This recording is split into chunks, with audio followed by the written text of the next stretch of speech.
Praise the lord, hallelujah. प्रभु यीशु मसीह में आप सबको पास्टर अरुण साइमन की ओर से सलाम। Good morning. और आप सब लोग कैसे हैं? मेरा विश्वास है खुदावन में कि हम सब खुश होंगे, आनंदित होंगे। और जैसा कि आप जानते हैं, हम लोगों ने बाइबल स्टडी शुरू की है और उसको पार्ट्स बाय पार्ट्स डिवाइड किया है। और उसके हम 8 पार्ट्स है ना, 8 पार्ट्स उसके हम देख चुके हैं, कंप्लीट हो चुके हैं। परमेश्वर का धन्यवाद हो। और आज हम 9 पार्ट्स सीखेंगे। बहुत ज़रूरी है कि हम जब खुदावंत के कलाम को सीखें तो पहले हम अपने दिल और दिमाग को परमेश्वर के हाथों में दें, उससे प्रार्थना करें, उससे आशीषित हों, जिससे छोटी छोटी चीज़ें जो हम निगलेक्ट कर देते हैं, अनदेखी कर देते हैं खुदावंत के कलाम में, सच में वही चीज़ें होती हैं जो हमारे जीवन में अनमोल होती हैं। तो ये समय है, हम प्रार्थना में चलेंगे, अपनी आंखों को बंद करेंगे। Yes Lord Jesus, hallelujah. धन्यवाद प्यारे परमेश्वर, तमाम उत्तम आशीषों को देने वाले प्यारे खुदा, हम तेरा धन्यवाद देते हैं मेरे प्रभु, इस सुंदर समय के लिए मेरे खुदावन। होने दे परमेश्वर, हम आपके जीवित कलाम को सीखना चाहते हैं, समझना चाहते हैं प्यारे पिता। आप अपने पवित्र आत्मा की भरपूरी हमें दें। और होने दें मेरे खुदावन, जितने भी भाई बहन हमारे साथ तेरे इस वचन को सीखते हैं मेरे प्रभु, होने दीजिए आप उन्हें ब्लेस करें। होने दे खुदावन, हम तेरे कलाम को सीखें और अपने जीवन को प्रभु जी एक महत्वपूर्ण जीवन बनाने दें पिता, तेरी सेवा के लिए, तेरी महिमा के लिए, तेरे राज्य के विस्तार के लिए प्रभु हमें आशीषित करें, फलवंत करें। उद्धारकर्ता प्रभु यीशु मसीह के नाम में मांगते हैं, आमीन। हालेलुया। इससे पहले हम आगे बढ़े, मैं आपको रिमाइंड कराना चाहूँगा कि पार्ट 8वें पार्ट में हमने देखा पिछले के कि परमेश्वर ने संसार को नाश किया। परमेश्वर ने नूह को, उसके बच्चों को, उसकी बहुओं को और जानवर, पक्षी, रेंगने वाले कीड़े, मतलब कुछ सारी चीज़ों को बचाया उसने, एक एक जोड़ा कर करके परमेश्वर ने बचाया। और अंत में उसने आशीषित किया कि तुम जाओ और पृथ्वी पर फैल जाओ। आमीन। तो मेरे मित्रों, हमारा जो परमेश्वर है वो आशीष देने वाला परमेश्वर है। हालेलुया। तो परमेश्वर हमें और आपको आशीष देने वाला परमेश्वर है। और परमेश्वर ने आशीषित किया और प्रॉमिस किया, कमिटमेंट किया उनके साथ कि अब से मैं फिर इस संसार को इस तरीके से नाश ना करूँगा। उसने ये भी महसूस किया कि मनुष्य के माइंड में, उसके विचारों में, बचपन से लेके जब तक वो अपने प्राणों को त्याग नहीं देता, निरंतर उसके दिमाग में गलत ही विचार उत्पन्न होते हैं। लेकिन फिर भी मैं इन मनुष्यों के कारण इस संसार को दोबारा नाश इस तरीके से नहीं करूँगा, क्योंकि परमेश्वर दुखी हुआ, हमारा पिता दुखी हुआ। तो देखेंगे हम पार्ट 9 की तरफ चलेंगे। और पार्ट 9 में मैं आपको बताना चाहूँगा नूह के बारे में। नूह के 3 बेटे हुए, जैसा मैंने आपको पहले भी बताया था पीछे। नूह का पहला बेटा एपेद हुआ, हाम और शेम, ये 3 बेटे नूह के थे।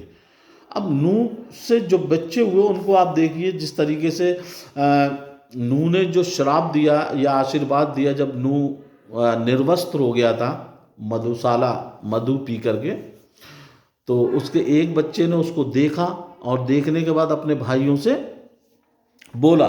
लेकिन दूसरे जो 2 भाई थे उन्होंने अपने पिता को नंग अवस्था में नहीं देखा, ना ही उसकी बदनामी करनी चाहिए, ना ही उसका उपहास उड़ाना चाहा, परंतु अपनी आंखों को घुमाकर उसको कवर किया और उसको लेकर आए।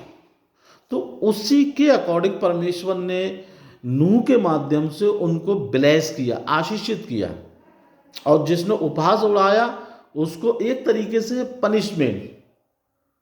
आमीन। यहाँ ध्यान रखना है, यही चीजें सीखने की होती हैं परमेश्वर के कलाम से। उसको बोला कि तू अपने भाइयों के दास का भी दास होगा। तो इस चीज को मैं मतलब समझ में तो बड़ी मुश्किल से आएगी, लेकिन आप ध्यान दीजिए, केवल मैं शॉर्ट में इसको आपको बताना मांग रहा हूं। नूह का जो पुत्र था एपेत, है ना, एपेत से यावान पैदा हुआ, और यावान के वंश से एलीशा निकला। कौन निकला? एलीशा, प्रभु का महान सेवक, महान दास, एपेत से। ठीक है। दूसरा बेटा था हाम, है ना, हाम से क्रूस, और क्रूस के वंश में निर्मिरोध हुआ, और निर्मरोध पृथ्वी पर पहला वीर हुआ। हालेलुया। देखिए, मैं आपको स्टेप बाय स्टेप बताता चला आ रहा हूँ। पृथ्वी पर पहली वेदी बनी आदम के द्वारा, पहला मर्डर हुआ, और ये पहला वीर, बॉडी फिल्टर है, जिन्हें हम आजकल पहलवान बोलते हैं, निर्विरोध धरती का पहला वीर हुआ। तीसरा बेटा था नूह का शेम, शेम के वंश में एलाम, असुर, अपसरद और पेलेग। पेलेग, इनके दिनों में पृथ्वी बट गई। पेलेग के दिनों में क्या हुआ था? पृथ्वी बट गई। अब ये इन तीनों को प्रभु ने आशीषित किया अपने अपने तरीके से, जैसे जैसे इन्होंने कार्य करे और इनका किस तरीके से वंश आगे होगा। सो परमेश्वर का धन्यवाद हो। अब ये इतने सारे लोग, ये पूरी पृथ्वी के जहाँ जहाँ इनको, क्योंकि हम लोगों में प्यार बहुत होता है, तो ये थोड़े से डिवाइड हुए और पृथ्वी पर फलवंत हुए। इनके बच्चे हुए, फिर बच्चे हुए, फिर बच्चे हुए, काफ़ी पीढ़ियाँ इनकी गुजर गई। अब इनके माइंड में एक चीज़ आई कि हम क्यों पूरे संसार में भागते फिरेंगे। देखिए आप, मनुष्य का विचार अलग होता है और परमेश्वर की सोच अलग होती है ना। परमेश्वर ने इनसे कहा कि तुम फलो फूलो और पृथ्वी पर फैल जाओ। इनके विचार में क्या आया कि हम क्यों यहाँ वहाँ रहें, हम क्यों नहीं अपने सारे परिवार, सारे खानदान, सारे लोग एक साथ रहेंगे। तो इन्होंने क्या सोचा, आओ हम मिलकर एक ऊंची सी इमारत, एक ऊंची सी बिल्डिंग तैयार करेंगे जिसमें हम सब लोग एक साथ रह सके। उत्पत्ति 11 में लिखा हुआ है, सारी पृथ्वी पर एक ही भाषा, एक ही बोली थी। इस बात को समझिए आप। उस समय क्या था? सारी पृथ्वी पर एक ही भाषा, एक ही बोली थी, और तब इन्होंने ये प्लानिंग की। इस बात को आप समझिए मेरे मित्रों। यदि हमारी फैमिली में, हमारे परिवारों में, हमारे चर्चेज में हम एक ही सोच के लोग होंगे, एक ही विचारधारा के लोग होंगे, तो हम बहुत फलवंत होंगे, बहुत आशीषित होंगे। यहाँ आप देखिए, आप समझिए, जब ये मीनार बनाने चले, इन्होंने पत्थर की जगह ईंटें बनानी शुरू कर दी। देखिए यहाँ, और गारे की जगह, चूना गारे का इस्तेमाल होता था, उसकी जगह इन्होंने मिट्टी का इस्तेमाल किया। और जब ये बहुत ऊंची इमारत बनाने लगे, बहुत ऊंची इमारत बनाने लगे, तो परमेश्वर ने जब देखा, तो परमेश्वर ने देखा, एकदम परमेश्वर ने इस बात को एहसास किया कि ये एक मन के लोग हैं, एक भाषा के लोग हैं, और ये जो कुछ भी करना चाहेंगे, इनके लिए कुछ भी असंभव ना होगा। हालेलुया। ये सीखने की चीज है आज। अगर हमारे घर, हमारे परिवारों में एक भाषा होगी, एक सोच होगी, एक विचार होंगे, तो मेरे मित्रों हमारे घर आशीषित होंगे, फलवंत होंगे। आप जो परमेश्वर से मांगोगे वो आपको मिलेगा। और मेरा विश्वास तो ये है, जैसा कि परमेश्वर ने कहा कि मैं तेरे मांगने से पहले ही जानता हूं तुझे किन चीज़ों की आवश्यकता है। परमेश्वर उस अपनी कमिटमेंट को पूरा करेगा, वासरते हम एक चित्त और एक मन के लोग जब होंगे। आज शैतान ने ये बहुत बड़ा कार्य किया हुआ है प्रभु के लोगों में, प्रभु के घरों में फूट डाल रखी है, प्रभु के लोगों के रिश्तों में फूट डाल रखी है। सिर्फ क्या कि हम एक सोच नहीं होने देता शैतान हमें। और आप जानकर हैरान होंगे कि परिवार में जो फूट पड़ती है वो केवल तफरीबाजी में, केवल हंसी मजाक में, केवल झूठ बोलने में। झूठ का जो शैतान है वो सबसे खतरनाक शैतान है। शैतान जो रोल प्ले करता है झूठ को लेकर के, जो हम घर परिवार में करते हैं ना, इसकी बुराई उसकी बुराई, तो उस समय हम उसको बहुत हल्के में लेते हैं, बहुत छोटे में लेते हैं, हंसी और मजाक में लेते हैं। लेकिन वो कब इतना डेवलप होता है कि हमारी भी आदत पड़ जाती है बोलने की, और सहने वाला भी थक जाता है और दूर हो जाता है।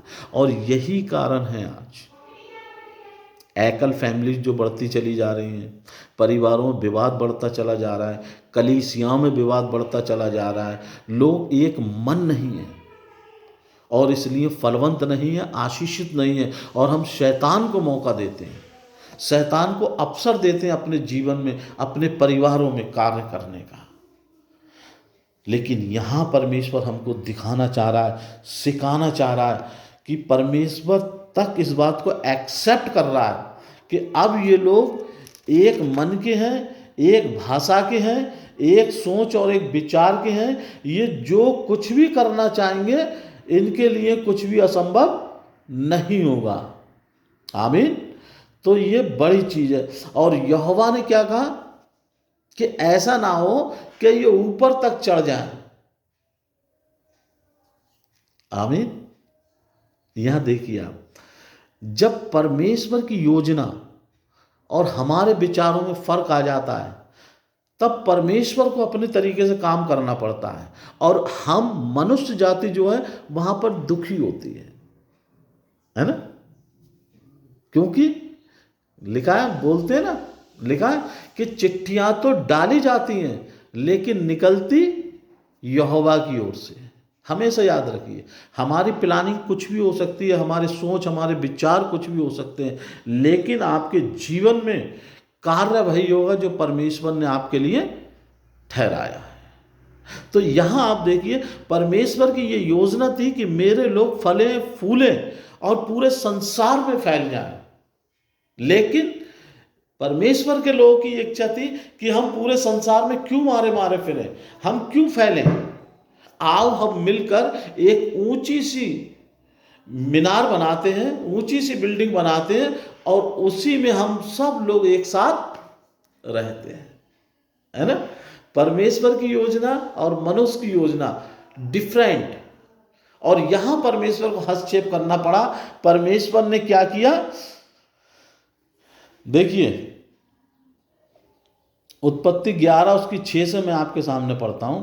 और यहोवा ने कहा, मैं क्या देखता हूं कि सब एक ही दल के हैं और भाषा भी उन सब की एक ही है, और उन्होंने ऐसा ही काम भी आरंभ किया, और अब जो कुछ भी करने का यत्न करेंगे उसमें से कुछ भी उनके लिए अनहोना ना होगा। हालेलुया। जब हम एक तन, एक मन, एक भाषा, एक विचार के साथ आते हैं तब आपका कुछ भी ऐसा नहीं है जो आप कर नहीं सकते। इसका प्रूफ खुद परमेश्वर इस बात की के लिए बोल रहा है। और यही कारण है कि शैतान हमें एक यूनिट में नहीं होने देता। आप बड़े बड़े कार्य, बड़ी बड़ी बातें मत कीजिए। आप केवल इन चीज़ों पर ध्यान दीजिए कि हम शैतान को कैसे हराएं अपनी लाइफ में, अपने जीवन में। इतना ही काफ़ी है। परमेश्वर ने फिर क्या सोचा कि इन लोगों को कैसे रोका जाए, क्योंकि ये बहुत संख्या में है, एक ही भाषा है, एक ही कुनबे के हैं, एक ही परिवार के हैं, एक ही सोच है, कैसे रोका जाए। परमेश्वर ने देखा इस तरीके से ये समझाने से तो नहीं समझेंगे, इनको ऐसे नहीं रोका जा सकता। परमेश्वर ने क्या किया, इनकी भाषाओं में गड़बड़ी पैदा कर दी। हालेलुया। यहां देखिए आप, संसार में पहले भाषा भी एक थी। यहां बाइबल से आपको ये क्लियर हो रहा है कि जो लैंग्वेज हैं, जो भाषाएं हैं, जो भिन्न भिन्न भाषाएं हैं, है ना, स्टेट बाय स्टेट। और हिंदुस्तान में तो कहते हैं कि हर 50 किलोमीटर के बाद पानी चेंज होता है, हर 100 किलोमीटर के बाद भाषाएं चेंज हो जाती हैं। तो ये चेंजिंग यहां से है। उस समय परमेश्वर ने 8 में देखिए, इस प्रकार यहोवा ने उनको वहां से सारी पृथ्वी के ऊपर फैला दिया। कैसे फैलाया? उनकी भाषाओं में गड़बड़ी पैदा कर दी। अब जब भाषाओं में गड़बड़ी पैदा कर दी तो कोई किसी की बात को समझ नहीं पा रहा। हालेलुया। यह है परमेश्वर की योजना, यह है परमेश्वर का कार्य। हम और आप कब तक परमेश्वर की नहीं सुनेंगे? कब तक परमेश्वर का कहना नहीं मानेंगे? मेरे मित्रों, परमेश्वर सामर्थी परमेश्वर है। परमेश्वर किसी भी प्रकार से अपना कार्य करा सकता है मेरे और आपके जरिए। यहां जब परमेश्वर ने देखा कि मैंने इनको आशीषित किया, मैंने इनको बोला कि मैं तुम्हें ब्लेस करता हूं, मैं तुम्हें आशीष देता हूं, तुम फलो फूलो और पूरी पृथ्वी पर भर जाओ, लेकिन ये क्या कर रहे हैं? ये मेरा कहना नहीं मानकर अपनी इच्छा पूरी करना चाहते हैं। ये एक ऊंची सी मीनार बनाना चाहते हैं और उस मीनार में सब लोग एक साथ एक स्थान पर रहना चाहते हैं। और परमेश्वर ने जब ये देखा, परमेश्वर ने इनकी जो भाषा थी उसमें गड़बड़ी पैदा कर दी। अब ये लोग बहुत परेशान है, कोई किसी की बात नहीं सुन रहा, कोई किसी की बात नहीं समझ रहा। अब कौन किसे मिट्टी का गारा ला के दे, कौन किसे ईंट ला के दे। मांगेंगे ईंट तो वो लेकर आएगा पानी, मांगेंगे मिट्टी तो वो देगा ईंट। तो चूंकि ये सब लोग बहुत परेशान हो गए कि आखिर हम में ये हो क्या गया, हम सब किस तरीके की बातें कर रहे हैं।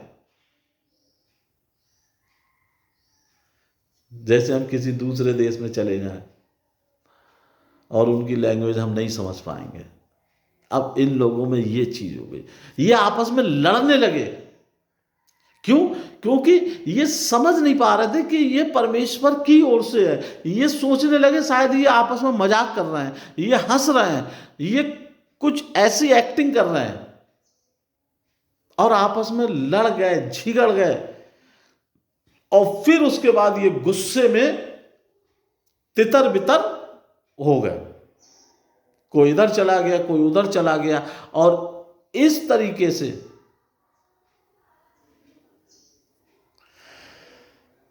नमा पद में पढ़ रहा हूं, इस कारण उस नगर का नाम बेबीलोन पड़ा, क्योंकि सारी पृथ्वी की भाषा में जो गड़बड़ी है वह यहोवा ने डाली, और वहीं से यहोवा ने मनुष्य को सारी पृथ्वी के ऊपर फैला दिया। हालेलुया। उस जगह का नाम, उस स्थान का नाम जहां गड़बड़ी हुई भाषाओं में, उसका नाम परमेश्वर ने क्या डाला? बेबीलोन पड़ गया। और वहां से भाषाओं में गड़बड़ी पैदा करी परमेश्वर ने। और आज जिसे हम डिफरेंट डिफरेंट लैंग्वेज बोल सकते हैं, है ना, मलयाली है, कन्नड़ है, मराठी है, हिंदी है, तेलुगु है, तमिल है, स्पेनिश है, हर जगह की अपनी अलग लैंग्वेज। जहां ये लोग गए और उनके बच्चे, उनकी संतानें पैदा हुई, वो उन्हीं की भाषा सीखते रहे। जैसे एक छोटा सा बच्चा जब पैदा होता है तो उसे कुछ नहीं मालूम होता है, वो तो अपनी माँ से सीखता है, माँ है ना, अपने पिता से सीखता है, अपने घर अपने परिवार से सीखता है। इसीलिए ये लोग लड़ झिकड़ कर गुस्से में जिस तरफ भी गए और जहाँ भी बसे, उनकी जो संतानें उत्पन्न हुई वो उनसे भाषाएं उन्हीं की भाषा सीखी। और ये एक अलग, आज के डेट में कोई अलग देश बन गया, कोई अलग स्टेट बन गया, कोई अलग गांव हो गया, कोई अलग शहर हो गया, और इस तरीके से अलग अलग भाषाएं हमारे सामने हैं। सो परमेश्वर का धन्यवाद हो मेरे मित्रों। और मैं बार बार बताता हूं कि ये बाइबल जो है ये कोई धार्मिक पुस्तक नहीं है, ये जीवन की पुस्तक है। ये हमें वर्ल्ड के बारे में, संसार के बारे में, दुनिया के बारे में बताती है कि किस तरीके से मनुष्य का जन्म हुआ, मनुष्य को किस तरीके से जीवन जीना चाहिए, परमेश्वर किस तरीके से चाहता है कि मेरे लोग जीवन जिएं। और हम परमेश्वर से दूर भागते हैं, लेकिन परमेश्वर से कभी कोई भाग नहीं सकता। हालेलुया। तो ये है मेरे मित्रों परमेश्वर की योजना। जब परमेश्वर ने हमें आपको कोई भी आशीष देने के लिए बुलाया है, चुना है, तो हमें परमेश्वर की सुनना है और उस आशीष को हमें ग्रहण करना है। परमेश्वर ने जो बोला है हमें उसको फॉलो करना है। और आप देखिए परमेश्वर महान परमेश्वर है, वो कभी भी अपने वायदों से मुकरने वाला परमेश्वर नहीं है। परमेश्वर झूठ नहीं बोलता, परमेश्वर पवित्र है। और परमेश्वर ने यहां इनको आशीष दी कि तुम सारे पृथ्वी पर फैल जाओ। उस समय नहीं फैले, लेकिन अब लिखा है कि इस तरीके से परमेश्वर ने, यहोवा ने मनुष्यों को सारी पृथ्वी पर फैला दिया। अब ये भिन्न भिन्न भिन्न भिन्न कबीलों में बट गए और फैल गए। अब प्रभु ने इनको आशीषित किया, इनके काफ़ी बच्चे, पत्नियां। और आगे हम देखेंगे पार्ट 10 में नूह के बारे में। नूह तो हो गया है ना, और परमेश्वर का धन्यवाद हो कि ये जो तीनों बेटे जो नूह के थे, इनसे जो संतानें निकली। अब ये जो था, ये भाषाओं की जो गड़बड़ी है ना, जिसे बेबीलोन बोलते हैं, यहाँ उत्पत्ति 11 में अगर आप देखेंगे तो हेडिंग दिया हुआ है मनुष्य की भाषा में गड़बड़ी पढ़ने का वर्णन। तो ये हमने देखा। अब आगे हम देखेंगे पार्ट 10 में चलेंगे और उसमें हम देखेंगे अब्राहम के बारे में। सो परमेश्वर का धन्यवाद हो। इसे हम यहाँ एंड करेंगे। प्रभु आप सबको बहुत आशीष दे। प्रभु यीशु मसीह के नाम में आप सबको मेरा सलाम। Praise the Lord.